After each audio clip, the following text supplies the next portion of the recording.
এবার কপাল পড়ল মোহাম্মদ সাইফুদ্দিন এবং রিশাদ হুসাইনে। প্রথমবার কোনো বিদেশি লিগে খেলতে যাওয়ার ইচ্ছা থাকলেও অবশেষে তা হচ্ছে না। দর্শক, বিস্তারিত জানতে অবশ্যই ভিডিওটি শেষ পর্যন্ত সবাইকে দেখার অনুরোধ রইল।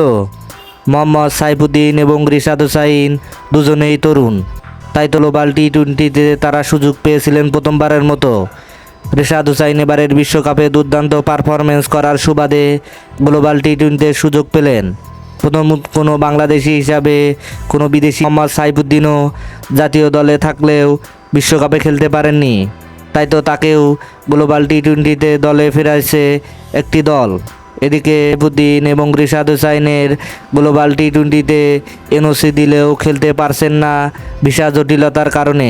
দেশের চলমান পরিস্থিতির কারণে ভিসা নিয়ে বেশ ভুগছেন এই দুইজন, তাই তো ভিসা জটিলতায় কানাডা যাওয়ার এখন সুযোগ কম। এখন দেখার বিষয় বাংলাদেশের পরিস্থিতি কোন দিকে যায়। সেলও আছেন, কারণ প্রথমবার কোনো বিদেশি লিগে খেলতে যাওয়া তাদের খুব ইচ্ছা।